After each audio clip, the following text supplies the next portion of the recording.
नमस्कार, मैं हूं राधा राणा और आप देख रहे हैं आरवे टाइम्स। आज की बड़ी सियासी बहस बिहार की धरती से उठ रही है, जहां एक बार फिर लालू परिवार और गांधी परिवार पर निशाना साधा गया है। बिहार के उप मुख्यमंत्री सम्राट चौधरी ने विपक्ष पर जोरदार हमला बोला है और कहा है कि जिस तरह गांधी परिवार ने देश को लूटा, ठीक उसी तरह लालू परिवार ने बिहार को लूटा है। सम्राट चौधरी ने राहुल गांधी पर भी तीखा कटाक्ष किया और कहा कि आने दीजिए राहुल गांधी को बिहार, देखना चाहिए कि कैसे बिहार बदल चुका है। उन्होंने व्यंग्य करते हुए कहा कि राहुल गांधी के पिता, माता, दादी और यहां तक कि परदादी ने देश को लूटने का काम किया और बिहार में लालू परिवार ने भी उसी रास्ते पर चलकर केवल घोटाले किए हैं। पटना में मीडिया से बातचीत के दौरान सम्राट चौधरी ने तेजस्वी यादव को भी नहीं बख्शा। उन्होंने कहा कि तेजस्वी यादव खुद बताएं कि उन्होंने क्या किया है, उनका अब तक का राजनीतिक योगदान क्या है। वह सिर्फ आरोप लगाते हैं, लेकिन जब उनके पास खुद विभाग था तब क्या कोई बदलाव आया। उप मुख्यमंत्री ने आरोप लगाया कि तेजस्वी और उनका पूरा परिवार सिर्फ घोटालों में फंसा रहा और उन्होंने बिहार की जनता के लिए कुछ भी ठोस नहीं किया। उन्होंने साफ कहा कि वही परिवार है जिसने जेपी आंदोलन की भावनाओं को कुचल दिया और भ्रष्टाचार को गले लगा लिया है।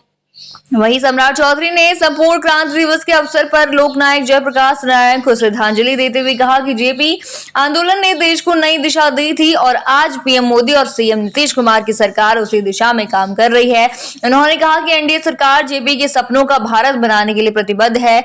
उन्होंने उन सेनानियों को भी याद किया जो उस आंदोलन का हिस्सा रहे और कहा कि अब हमें उन चेहरों की पहचान करनी होगी जिन्होंने जेपी का नाम तो लिया लेकिन उनके सिद्धांतों को पूरी तरह भुला दिया। उन्होंने कहा कि कुछ नेता ऐसे भी रहे जो जेपी आंदोलन की छाया में राजनीति करते रहे लेकिन सत्ता में आते ही भ्रष्टाचार में डूब गए। सम्राट चौधरी ने कांग्रेस पर हमला बोलते हुए कहा कि जेपी ने लालू प्रसाद यादव जैसे युवाओं पर भरोसा किया था क्योंकि वे गरीब और पिछड़े वर्ग से आते थे, लेकिन वही लालू यादव बाद में उसी कांग्रेस की गोद में बैठ गए जिसके खिलाफ जेपी ने आंदोलन छेड़ा था।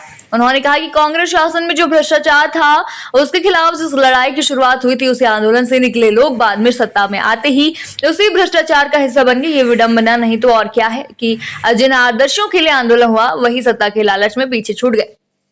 सम्राट चौधरी ने यह भी कहा कि आज जब विपक्ष की कोई ठोस रणनीति नहीं है तब ये नेता केवल बयानबाजी कर जनता को भ्रमित करने की कोशिश कर रहे हैं। उन्होंने कहा कि जनता अब समझ चुकी है कि कौन उनके विकास के लिए काम कर रहा है और कौन सिर्फ अपने परिवार को आगे बढ़ाने में लगा है। उन्होंने दावा किया कि पीएम मोदी और सीएम नीतीश के नेतृत्व में बिहार आगे बढ़ रहा है और आने वाले चुनाव में जनता एक बार फिर एनडीए को ही आशीर्वाद देगी। इस पूरे घटनाक्रम से साफ है कि बिहार की राजनीति अब नए मोड़ पर पहुंच चुकी है, जहां हर बयान एक बड़े राजनीतिक संकेत के तौर पर देखा जा रहा है। सम्राट चौधरी का यह बयान न सिर्फ विपक्ष पर हमला है बल्कि यह एनडीए की चुनावी रणनीति का हिस्सा भी है, जिसमें विपक्ष को परिवारवाद और भ्रष्टाचार के मुद्दों पर घेरा जाएगा।